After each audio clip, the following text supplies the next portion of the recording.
Next জানবো যে মৌজা কাকে বলে, বা সেন্সাস গ্রাম কাকে বলে, বা রাজস্ব গ্রাম কাকে বলে। তিনটে একই জিনিস, তিন রকম নাম।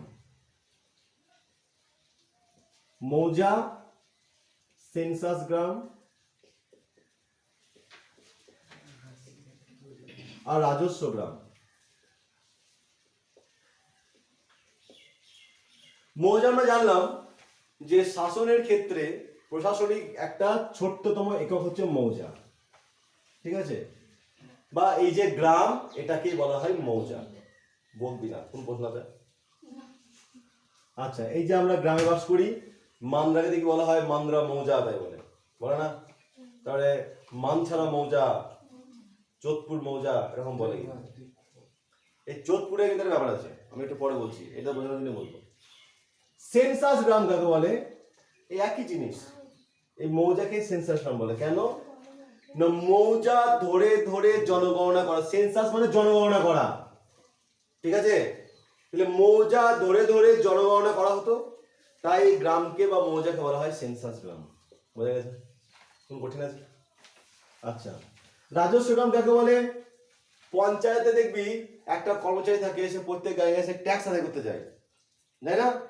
তো কি করে না, এই মৌজা ধরে ধরে বা গ্রামকে কেন্দ্র করে কি করে না, রাজস্ব আদায় করতে যায়। রাজস্ব আদায় করা হয় পঞ্চায়েতের মাধ্যমে, তাই গ্রাম বা মৌজাকে বলা হয় রাজস্ব গ্রাম। বোঝা গেল? তিনটেই একই জিনিস। বৈশিষ্ট্য কি কি হতে পারে? বৈশিষ্ট্য একদম সহজ।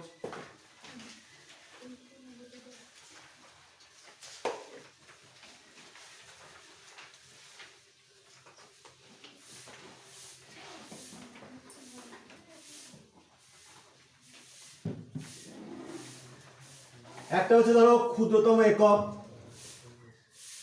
তাই তো? কিসের না, প্রশাসনিক ক্ষুদ্রতম একক। প্রত্যেকটা মৌজার একটা নির্দিষ্ট সীমানা থাকবে।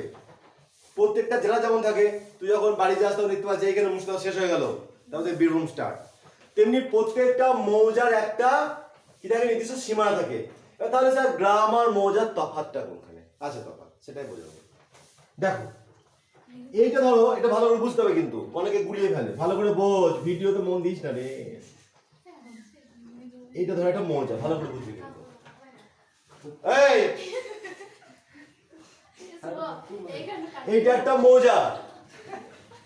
এইবার এটা ধরো মান্দ্রা মৌজা, এটা মান্দ্রা মৌজা। বসতি আছে ধরো, এটা মান্দ্রা গ্রাম। ভালো করে বুঝবি, এটা মান্দ্রা গ্রাম, কিন্তু এটা মান্দ্রা মৌজা। বাকিটা কি বলতে গেলে এইগুলোতে কি আছে? এগুলোতে বাড়ি টাড়ি সব আছে। এগুলোতে কি আছে? মাঠ, ঠিক আছে? একটা মৌজা বলতে গ্রামটা কি, গ্রাম হচ্ছে যতটা অঞ্চল জুড়ে, যতটা এলাকা জুড়ে বসতি থাকবে বা বাকি যত নিডস, রাস্তাঘাট সবকিছু থাকবে। মৌজা বলতে মান্দ্রা মৌজা একদম মাঠ পর্যন্ত যদি দেওয়া হয়, ম্যাপ দেখা হয়, তাহলে সেখানে মান্দ্রা মৌজা অনেকটা বিস্তৃত রয়েছে।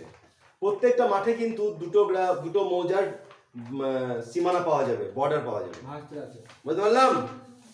তাহলে এই যে জমি, চারিদিকে যে জমি আছে, সবটা ধরে হয় একটা মৌজা।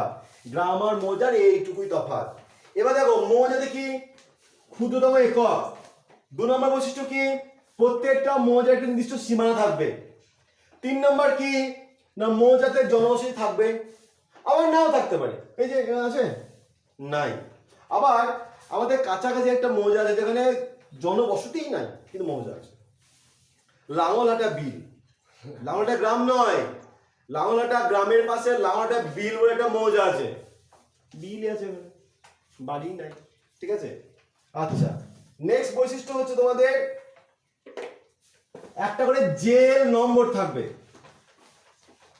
কেউ কি দলিল দেখেছিস?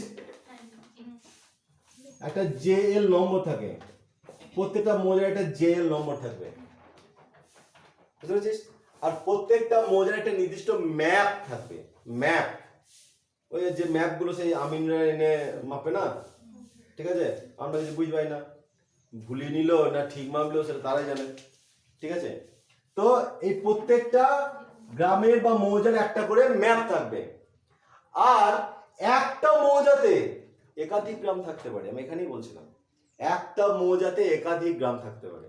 যোধপুরে আছে, যোধপুরে মহুলাপাড়া একটা গ্রাম, যোধপুর একটা গ্রাম, এই দুটো মিলিয়ে একটা মৌজা, সেটা হচ্ছে যোধপুর। বুঝতে পারলাম? যোধপুরে দুটো গ্রাম আছে, যোধপুর কিন্তু একটা মৌজা, সেই মৌজার আন্ডারে দুটো গ্রাম আছে। একটা কি মহিলাপাড়া নাকি না, মহিলাপাড়া, মহুলাপাড়া, হ্যাঁ, আর একটা হচ্ছে যোধপুর। আচ্ছা, আমাদের বাড়ির পাশেই আছে, বাড়ির পাশেই আছে কিরকম, মানছাড়া আর মারগ্রাম একটা মৌজা, কিন্তু দুটো গ্রাম মিলে একটা মৌজা। তাহলে মৌজাতে কি থাকতে পারে, একটা মৌজাতে একটা গ্রাম থাকতে পারে, মান্দ্রা, ভাস্তুর, আবার রাজহাট। আবার একটা মৌজাতে দুটো গ্রামও থাকতে পারে, এবং মানছাড়া মারগ্রাম। বুঝতে পারলাম? আবার আরেকটা ঘটনা ঘটে যে একটা গ্রামে, ধরো একটা গ্রাম যোধপুরে, যোধপুরে একটা গ্রাম, গ্রাম যোধপুরে মাঝামাঝি একটা বড় চলে গেছে, এদিকে আলাদা মৌজা, এমনও ঘটেছে। যেমন কোকগ্রাম, কোকগ্রামের দেখবে যেটা এই নতুন করে ঘটেছে গোপপাড়া, এই গোপপাড়া আর কোকগ্রাম মিলে আমরা ভাবি বোধহয় একটাই গ্রাম, খাতা কলমে তা কিন্তু নয়। গোপপাড়া কার আন্ডারে জানো? ফতেচাঁদপুরের আন্ডারে। বুঝতে পারছ? খাতা কলমে আমি জানলাম কি করে, যখন ওই জনগণনার কাজে ছিলাম তখন জানতে পারলাম। বুঝতে পারছো? তাহলে একটা মৌজার মধ্যে এক বা একাধিক গ্রাম থাকতে পারে, এটা মনে রাখবা। এই কটাই হচ্ছে একটা মৌজার বৈশিষ্ট্য।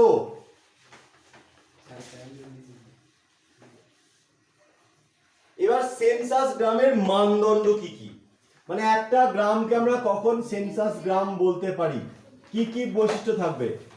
প্রধান বৈশিষ্ট্য, ৫,০০০-এর কম